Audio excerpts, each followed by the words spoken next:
अस्सलामुअलैकुम। साबिक़ वज़ीर ख़ज़ाना जनाब शौकत तरीन साहब जल्द गिरफ़्तार होने वाले हैं। वो कैसे, इसकी तफ़सील मैं आपके साथ शेयर करता हूँ। आपको याद होना चाहिए कि शौकत तरीन साहब की गिरफ़्तारी एक ऐसे वक्त में होने जा रही है जब जावेद चौधरी साहब ने अपने कॉलम में शौकत तरीन साहब से मुताल्लिक़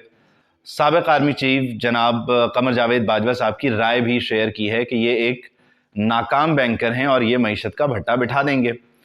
अब मामला आपको याद होना चाहिए अगस्त 2022 का, कि जब साबिक़ वज़ीर ख़ज़ाना शौकत तरीन ने सूबाई हुकूमतों में, जो पंजाब में और केपी में तहरीक इंसाफ की सूबाई हुकूमतें थीं, तो उन्होंने अपने वज़राए ख़ज़ाना से गुफ्तगू की और IMF प्रोग्राम को सबूताज करने की कोशिश की गई। और उसमें जो गुफ्तगू हो रही थी वो एक साजिश थी, वो आप कह लीजिए बगावत थी, और आप उसे जो भी नाम देना चाहें, लेकिन बहरहाल उस सारी एक्सरसाइज का जो नुकसान था वो रियासत पाकिस्तान को होने जा रहा था, क्योंकि शौकत तरीन साहब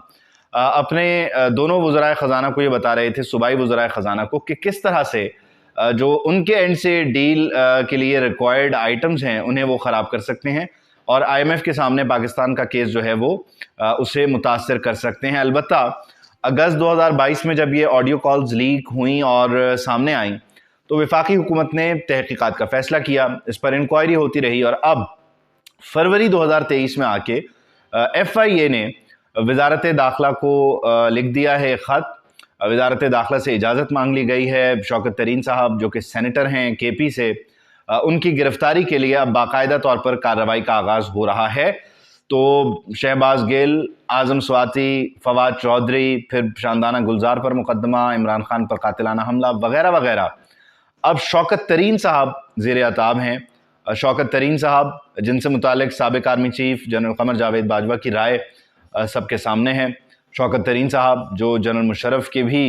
टीम का हिस्सा रहे, वो शौकत तरीन साहब अब जो हैं वो गिरफ़्तार होने जा रहे हैं अनकरीब, आइंदा आने वाले कुछ दिनों में आप ये देखेंगे। और मुमकिना तौर पर ये जो ऑडियो लीक्स हैं जिसमें जो गुफ्तगू थी वो रियासत पाकिस्तान को नुकसान पहुँचाने के लिए थी, या रियासत पाकिस्तान का जो मुकदमा था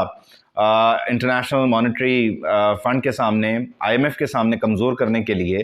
तो इसमें बगावत की दफ़ात भी शामिल हो सकती हैं, इसमें गद्दारी की दफ़ात भी शामिल हो सकती हैं, क्योंकि ये इंतहाई हसास मामला था। पाकिस्तान के जो माली मामलात थे वो फंसे हुए थे, स्टैंड स्टिल पे थे, और ऐसे में शौकत तरीन साहब अपनी सूबाई हुकूमतों के ज़रिए वफाकी हुकूमत को ब्लैकमेल कर रहे थे। तो अब आइंदा आने वाले दिनों में आप शौकत तरीन साहब को मुमकिना तौर पर गिरफ़्तार देखेंगे। और जैसे कि मैं बार बार आपको बताता रहा हूँ कि फरवरी के आगाज़ से और फिर मार्च में जाके ये पूरा जो गेम है लार्जर जो गुड है उसके लिए पाकिस्तान तहरीक इंसाफ के लोगों का सफाया होगा। पाकिस्तान तहरीक इंसाफ के जो रहनुमा हैं वो ख़ुद अपनी हरकतों करतूतों की वजह से एक के बाद एक ज़ेर अताब आएंगे और वो आते चले जाएंगे। तो बज़ाहिर यही कुछ सूरत हाल बनती बिगड़ती नज़र आ रही है। शौकत तरीन साहब की अब बारी है और शौकत तरीन साहब ने जो कारनामा सर अंजाम दिया था ऑडियो लीक्स के ज़रिए, आप देखें कि एक शख्स जो इस मुल्क का वज़ीर ख़ज़ाना रहा, उसने जाते जाते एक काम ये किया अपनी हुकूमत के आखिरी दिनों में अपने वज़ीर आज़म के ज़रिए कि पेट्रोल पर, डीज़ल पर सब्सिडी, बिजली पर सब्सिडी दे दी, ताकि आइंदा आने वाले दिनों में जो हुकूमत हो उसके लिए ये बारूदी सुरंग थी। और फिर उसके बाद जो PDM इत्तेहाद की हुकूमत के लिए आते साथ जो मसाइल थे वो सबके सामने थे, और फिर उन मसाइल का जो नज़ला है या नतीजा है वो हम आवाम ने भुगता, आपने और मैंने भुगता। पेट्रोल पे 100 रुपये बढ़ गए, डॉलर जो है वो आसमान को छूता रहा, बिजली की कीमतों में इजाफा हो गया वगैरह वगैरह। तो ये शौकत तरीन साहब के सारे करनी है। और शौकत तरीन साहब जो हैं वो फिर ख़ुद फंस भी गए इस चाल में कि जहां वो फ़ोन कॉल पर अपने दो वज़राए ख़ज़ाना को ये हिदायत माशाअल्लाह दे रहे थे कि किस तरह से IMF डील को सबूताज करना है, ताकि ये हुकूमत जो उन पर मुसल्लत की गई, इम्पोर्टेड हुकूमत वगैरह वगैरह, ये जो है वो घुटनों पे आ जाए। लेकिन ये हुकूमत घुटनों पे आती ना आती इसका पता नहीं, लेकिन जो पाकिस्तान है उसके लिए मसाइल बड़े संगीन हो जाते और पाकिस्तान के लिए मुश्किलात जो है वो बढ़ती चली जाती हैं। खैर वो PDM हुकूमत ने माशाल्लाह आगे जाके खुद ही अपने पाँव पे कुल्हाड़ा मारा, बल्कि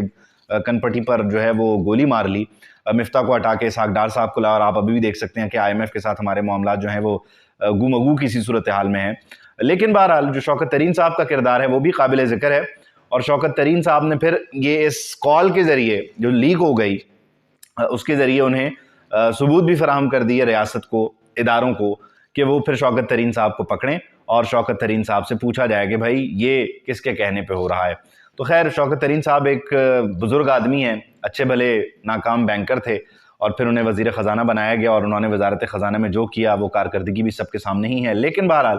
یہ جو سازش اور غداری کا عنصر ہے یہ آئندہ آنے والے دنوں میں شوکت ترین کے نام کے ساتھ جوڑ دیا جائے گا۔ آئندہ کچھ دنوں میں شوکت ترین گرفتار ہوں گے، یہ آج کی ڈیولپمنٹ ہے۔